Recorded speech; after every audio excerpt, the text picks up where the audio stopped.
everyone, it's Sugarbread Cat. Today I will be redesigning Bubble Girl's costume from My Hero Academia. The reason I chose this character is pretty self-explanatory, because how in the world are you supposed to fight crime in that? It runs into the same issues as Momo's hero costume, and it's that the huge risk of one, flashing, and the second, and probably more important risk, unprotected. Her entire stomach area is exposed, which leaves her organs very open to damage, and it is just insane. So, another thing I want to also address in this costume before I start fixing it is the shorts. I love the idea, but one, how are they supposed to stay up? And two, those leggings below them seem like they are going to slide down her legs at any moment. So that needs to be fixed. Again, I do like the idea, I see the concept, but at the same time, the execution is downright horrendous. Now on to how I fix the costume itself. I'm going to be putting a belt with the shorts, that way we still have the same look, but also they stay up. And it offers a few little pouches on the belt, that way she can also carry things with her. So it has some utility and some style to it, so I think it's pretty good. The shoes I want to keep the same except for a few smaller details here and there, because I do like the color scheme, but I have to question why she's called Bubble Girl, even though there is no bubble motifs anywhere in her costume. Like, yeah, I know it pertains to her power, but at the same time, you kind of want to include a little bit of that in your costume itself, because in My Hero Academia, hero work is also very focused on branding itself. Heroes have merchandise of themselves, they have entire fan communities, so marketing yourself in that is also very important. Bubble Girl needs something that's more recognizable. So I'm going to be adding some bubble-shaped bracelets onto her wrists and some little bubbles on the sides of her shoes. I'm keeping her face shield the same because I do like the idea behind that, but I'm adding more volume to her hair just so she has a more identifiable silhouette. I like that a little bit more because it just gives her a little bit more dynamic elements to her character. And I also just like having longer hair on characters because it helps with having something to blow in the wind in very dramatic scenes. I decided to lengthen her gloves to the lower elbow purely out of a personal preference. I am more of a fan of longer gloves than shorter gloves, and I feel like it would mesh better with the bracelets, and they wouldn't cut off the edge of the glove too much. So that was purely a personal preference. There was no other reason. I put a diagonal cut on the sleeves just for a little bit more variety in her costume. I completely nixed the open belly portion, and instead I'm going to be putting just some regular fabric there, but she will be keeping her vest because I do like the vest. It's a really interesting piece, and I like that Horikoshi put it there. Sorry to interrupt, but I have an Etsy store. If you'd like to support the channel, you can get yourself some jewelry there. Here's the new Halloween earrings that were just dropped. The store is called Sugarbread Studio, and it would be amazing if you could at least take a look. Another reason why I wanted to redesign Bubble Girl's costume is because I feel like she's kind of treated a little weirdly during the series. She doesn't really do much, but again, I haven't seen My Hero Academia in a bit, so I could be wrong, but at the same time, what in the world was that scene with Sir Night-Eye? Really, why? Why was that a thing? Why did that have to be there? I just don't understand. But yeah, I just feel like she deserves a better costume, and she also deserves like a little bit better character representation.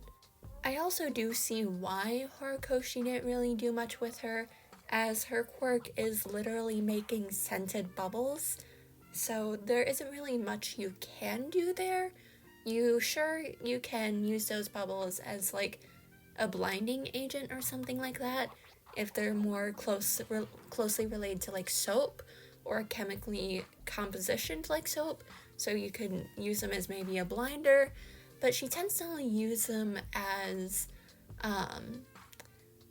smelling agents in a sense, like capturing villains based on distracting them with stinky bubbles. I just don't get it.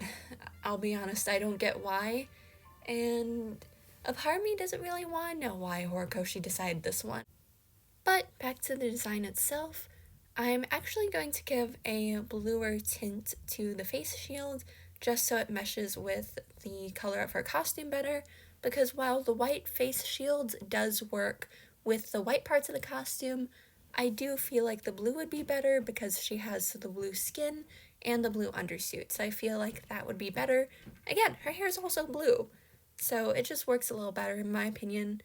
For the undersuit, I lengthened it across the stomach so that way I won't have to worry about figuring out a new short line, legging line for the leggings. I made the sleeves just a little bit shorter because I just wanted a little interesting cut there, and the neckline stays exactly the same. For the shoes, again, keeping the same colors, same with the shorts, but instead, the little circles on the shorts will be blue, and there's also going to be a pair of blue earrings for her.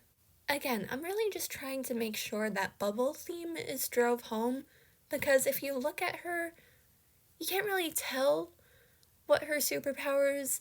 I like it when characters have something that pertains to them specifically in their designs. So, for example, Endeavor has his flame beard. He's literally a hero with fire superpowers. Makes sense. Hawks, he has the giant red wings. He's able to fly with them. It's literally one of his signature things. Best Genius. The man is covered in jeans. It makes sense. Now that I'm thinking about it, a lot of the younger characters don't really have something in their costume that specifically ties with their quirk. Suyu is kind of the only exception in my opinion because she has the frog flippers and she also has the goggles that imitate the way a frog's eyes are set. So I think she's really the only one of all of them. I don't know if that's like a design error or something like that, but that's kind of odd. But if you're watching the screen, you'll notice that the white parts of the costume have been changed to a softer yellow. I want to tie that in with the yellow bits on her costume already, and I just feel like that matches a little bit more, and it helps the white on the belt stand out more as well. I was planning on making the belt the lighter yellow, but I kind of felt like that would blend in with the bright yellow a little too much, and it would just look a little weird. At least with the shorts and the shoes, it's separated enough so you get that degree of separation, but with the shorts and the belt, it would be overlapping too much, so that degree of separation just isn't there. I also included little bubble-shaped buttons on her belt pouches, because again, I want to try and add more bubble elements into this costume.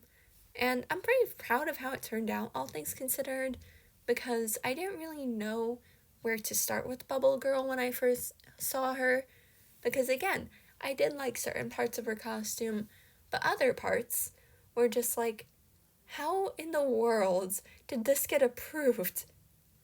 Like, there has to be some type of safety commission or something going through the costumes, because they had to step in with Midnight's. So why did they not step in with this one?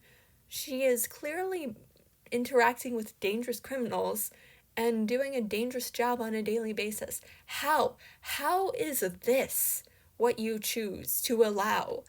Because again, flashing and no protection whatsoever. I don't know, I overall like My Hero Academia, but there are just certain aspects with the world building that I wish could have been expanded on more. Like again, how do costumes get approved?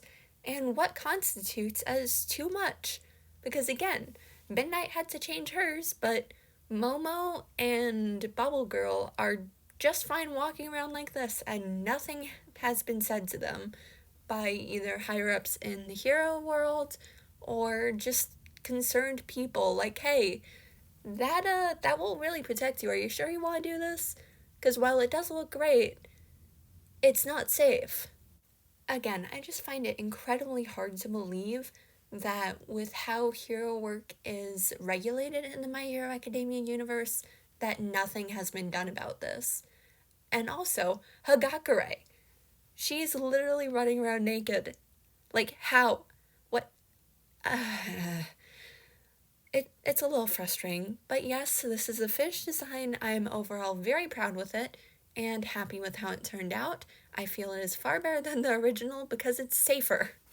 Here's an art piece that I made recently. It would really mean a lot if you went over to my Instagram to leave a like on it and just leave a comment. I work really hard on both my videos and my art, so it just really means a lot.